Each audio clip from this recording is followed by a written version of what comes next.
हमारे साथ कार्यक्रम में शामिल हो रहे हैं विनोद अग्रवाल साहब, जो एमडी और सीईओ है कमर्शियल व्हीकल सेगमेंट के आइशर मोटर्स के। अग्रवाल साहब, स्वागत है आपका, बहुत बहुत शुक्रिया वक्त देने के लिए। सबसे पहला सवाल तो ये कि आमतौर पर हम ये मानते हैं कि कमर्शियल व्हीकल्स जो है ना, वो इकोनॉमी की सिचुएशन क्या है वो दिखाते हैं। अगर कमर्शियल व्हीकल्स की डिमांड ठीक है, मतलब इकोनॉमी ठीक ठाक चल रही है। अब बताइए सर, इस वक्त आपका सेक्टर कैसा काम कर रहा है, कितना रिकवर हुआ है, कितना होना बाकी, एक बार जरा पहले आपके सेक्टर का आउटलुक दे दें सर। आपने बिल्कुल ठीक कहा, जो कमर्शियल व्हीकल इंडस्ट्री है वो इकोनॉमी की बैकबोन मानी जाती है।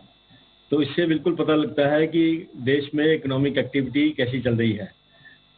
तो जैसा कि आपने देखा कि पहले 2 महीने तो अप्रैल मई में तो ऑलमोस्ट लॉकडाउन रहा पूरा। उसके बाद जून में थोड़ा थोड़ा शुरू हुआ और इकोनॉमिक एक्टिविटी स्टार्ट हो गई।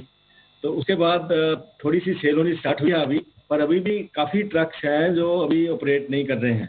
पर एक पॉजिटिव इंडिकेशन ये आ रहा है कि जो हमारी वर्कशॉप्स हैं, जो हमारी सारे कंट्री में डीलर की वर्कशॉप्स हैं, तो वो सारी अभी ऑपरेशनल हो गई हैं और उनमें जो फुटफॉल है, जो गाड़ियाँ रिपेयर के लिए आती हैं, तो वो ऑलमोस्ट रेवेन्यू जो है वो नॉर्मल होता नज़र आ रहा है। तो इससे ये पता लग रहा है कि आगे से आगे कंटिन्यूसली ये इम्प्रूवमेंट हो रही है। तो ये एक अच्छा साइन है। और हमें कुछ अच्छी डिमांड निश एरिया से आ रही है, जैसे कुछ कंस्ट्रक्शन के कॉन्ट्रैक्ट्स रिलीज हो रहे हैं, तो वहाँ से हमें डिमांड आ रही है। सिमिलरली ई कॉमर्स एरिया जो है, सेगमेंट है, वो अच्छा चल रहा है, उसमें से डिमांड आ रही है। ऐसे ही रूरल इकोनॉमी जो अच्छी चल रही है, तो रूरल इकोनॉमी से रिलेटेड जितनी भी ट्रक्स की डिमांड होती है वो आ रही है। ऐसी ऐसी और मिशन जहाँ से डिमांड आ रही है। पर अगर आप रेगुलर हॉलेज एक्टिविटी देखें तो वहाँ पे डिमांड कम है। और एक दूसरी और चीज़ जो कमर्शियल व्हीकल इंडस्ट्री के लिए अभी हुई है, जैसे डीजल की कीमतों में बहुत वृद्धि हुई है अभी, इसलिए आपने 1-2 महीने में देखा हुआ है कंटिन्यूसली प्राइस हाइक्स हुआ है। तो उसके कारण से जैसे जब भी डीजल की कीमत बढ़ती है तो उसका जो इम्पैक्ट है वो कमर्शियल व्हीकल इंडस्ट्री के ऊपर सबसे ज़्यादा खराब होता है। क्योंकि जैसे आप एग्जांपल लें कि अगर एक ट्रक एक महीने में 8000 किलोमीटर चलता है, तो उसमें कम से कम 2000 लीटर के करीब डीजल लगता है। और 2000 लीटर अगर डीजल लगता है और 1 लीटर में अगर 12 रुपये पर लीटर अगर कीमत बढ़ गई है, तो इसका मतलब है कि एक जो ऑपरेटर है उसकी जो कॉस्ट है 12 रुपये इंटू 2000 लीटर अगर लगा तो 24,000 रुपये पर ट्रक पर मंथ, इतनी उसकी कॉस्ट में वृद्धि होती है। अब उससे कितना वो ट्रांसपोर्टर पास ऑन कर पाता है, कितना नहीं कर पाता है। तो ये एक सबसे बड़ी अभी ये नई प्रॉब्लम जो आई है कमर्शियल व्हीकल इंडस्ट्री के लिए, कि जो कीमतों में वृद्धि हुई है डीजल की कीमतों में, उसके कारण से बहुत ज़्यादा नेगेटिव इम्पैक्ट हुआ है। और तो आने वाले समय में जैसे अभी हम फेस्टिव सीजन स्टार्ट होगा सितंबर अक्टूबर से, तो हमें उम्मीद है कि आगे से आगे ये इंडस्ट्री थोड़ी सी और इम्प्रूव होगी, क्योंकि इकोनॉमिक एक्टिविटी जो है आगे से और इम्प्रूव होगी, उसके साथ साथ कमर्शियल व्हीकल इंडस्ट्री भी इम्प्रूव होगी। ओके, तो ये बढ़िया आपने एक इंटरेस्टिंग बात की कि चलिए डिमांड थोड़ी सी फिर से आती हुई दिख रही है, निश एरिया से डिमांड आ रही है, कंस्ट्रक्शन स्पेस से आ रही है, रूरल से आ रही है, ये बढ़िया बात है। सर, आपकी कंपनी तो कमर्शियल व्हीकल्स में अनडिस्प्यूटेड लीडर है, नंबर 1 है। अब ये जो नया B6 वाला मामला आया है, तो अब B6 वाले जो भी व्हीकल्स खरीदने पड़ेंगे लोगों को, उसमें कितने पैसे ज़्यादा देने पड़ रहे हैं? और एक और चीज़, आपने कुछ नई नई टेक्नोलॉजी भी आपने ईजाद की है, 100% कनेक्टेड व्हीकल्स। मैं बहुत ज़्यादा समझता नहीं टेक्नोलॉजी में, लेकिन सुनकर अच्छा लग रहा है कि कुछ बढ़िया बढ़िया इंटरेस्टिंग टेक्नोलॉजी आइशर मोटर्स लेकर आ रहा है। ये किस तरह की टेक्नोलॉजी है? अच्छा, टेक्नोलॉजी अच्छी दे रहे तो क्या दाम भी बढ़ा रहे हैं सर आप साथ में?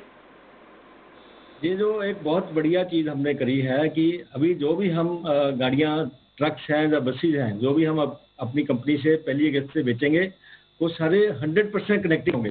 उसमें पूरा बहुत एडवांस्ड टेलीमेटिक सिस्टम लगा हुआ है और उसमें हम 2 साल के लिए फ्री सब्सक्रिप्शन देंगे कस्टमर को, कि कस्टमर्स का जितनी भी उसमें फीचर्स हैं टेलीमेटिक्स के, वो सारे यूज कर पाए। जो टेलीमेटिक्स के फीचर हैं, इसमें 3 मेन फीचर हैं। एक तो फ्यूल मैनेजमेंट के ऊपर है, दूसरा अपटाइम मैनेजमेंट के ऊपर है और तीसरा ट्रिप मैनेजमेंट के ऊपर है। तो फ्यूल मैनेजमेंट, जैसा कि मैंने बताया कि फ्यूल जो है एक बहुत बड़ा हिस्सा होता है पूरा ट्रक की कॉस्ट ऑफ ओनरशिप का। जैसे कोई भी अगर ट्रक चलाता है तो उसकी अगर 100 रुपया पूरा ट्रक चलाने की सारी चीज़ों की कॉस्ट है, including cost of acquisition of truck, तो उसमें 50% जो कीमत होती है वो फ्यूल की होती है। तो अगर हम फ्यूल में कुछ कस्टमर को फ़ायदा पहुंचा पाएँ नई टेक्नोलॉजी के थ्रू, तो उसमें कस्टमर को बहुत ज़्यादा फायदा होता है। तो ये जो हमने 100% कनेक्टेड व्हीकल्स का जो लॉन्च किया है, उससे जो कस्टमर को फ्यूल में बहुत बेनिफिट होने वाला है, क्योंकि उसको एकदम ये पता लग जाएगा, हम एकदम उसको गाइड कर पाएंगे कि गाड़ी वो ठीक तरह से चला पा रहा है या नहीं चला पा रहा है। जैसे अगर ड्राइवर गाड़ी ठीक चलाता है और अगर ड्राइवर गाड़ी ठीक नहीं चलाता है, तो उसमें फ्यूल में 25% तक का अंतर हो सकता है।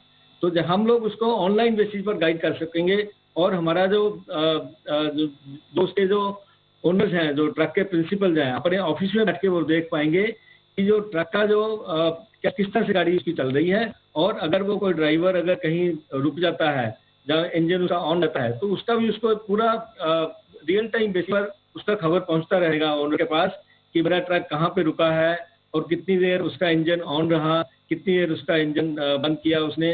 अगर इंजन ऑन रहता है जैसे कि, तो फ्यूल खपत होता है उसमें। तो वो सारी चीज़ें जो ओनर है, जो प्रिंसिपल है, किसी ट्रांसपोर्टर है जो, उसको पूरी इन्फॉर्मेशन ऑनलाइन बेसिस पर, रियल टाइम बेसिस पर मिलती रहेगी। तो ये होगी फ्यूल मैनेजमेंट। और दूसरा मैंने बताया up time management. Up time management में ये है कि जैसे जो ट्रक्स हैं ये सारे बिजनेस के लिए होते हैं, तो इसमें जितनी प्रोडक्टिविटी मिल जाए उतना अच्छा है। जैसा कि आपको मालूम है, इंडिया में लॉजिस्टिक्स कॉस्ट जो है वो बहुत ज़्यादा है as compare to developed nation. तो इंडिया में लॉजिस्टिक्स कॉस्ट जो है वो अराउंड 13% के करीब है जीडीपी की, जबकि डेवलप्ड नेशन में ये 5 और 6% है। तो इसका मतलब इंडिया में जो लॉजिस्टिक्स सेक्टर है उसमें बहुत वेस्टेजेज हैं। तो उसमें वेस्टेजेज में एक वेस्टेज ये है कि जैसे ट्रक रोड पे पूरी देर नहीं चलता है, अगर वो कहीं खड़ा रहता है किसी भी कारण से, तो उसके कारण से उसका नुकसान होता है। तो अप टाइम सर्विसेज जो हमारी 100% कनेक्टेड व्हीकल से मिलेंगी, इससे हम ये इंश्योर कर पाएंगे कि गाड़ी जो है वो ज़्यादा से ज़्यादा रोड पे को चलती रहे। तो उसमें हम ऑनलाइन बेसिस पर हम ड्राइवर को भी गाइड कर सकते हैं, हम उसको अपने वर्कशॉप में टेक्नीशियन को भी गाइड कर सकते हैं, और अगर गाड़ी बाई चांस अगर खराब होती है रोड के ऊपर, तो उसमें भी हम उसको फटाफट रिपेयर करके वापस रोड के ऊपर डाल सकते हैं through this up time services. Similarly trip management में जो इसके जो ओनर्स हैं, वो उसको देख सकते हैं कि कैसे ज़्यादा से ज़्यादा ट्रिप कर सकें, ज़्यादा से ज़्यादा प्रोडक्टिविटी बढ़ा सकें। तो ये कनेक्टेड सर्विसेज जो हैं, इसे प्रोडक्टिविटी में और फ्यूल में बहुत ज़्यादा बचत होगी, और उसके कारण से कस्टमर को ज़्यादा प्रॉफिट होगा, और कस्टमर को ज़्यादा मुनाफा इसमें कस्टमर जो है अच्छी तरह से अपना जो बिजनेस चला पाएंगे। तो ये इसके फायदे हैं। ओके, बिल्कुल। बहुत बहुत शुक्रिया अग्रवाल साहब वक्त देने के लिए और अपनी पूरी ये बात बताने के लिए, और साथ ही सेक्टर का आउटलुक देने के लिए। आइए अब सुमित जी के पास चलते हैं और वक्त है सुमित जी के सैटेलाइट का। सुमित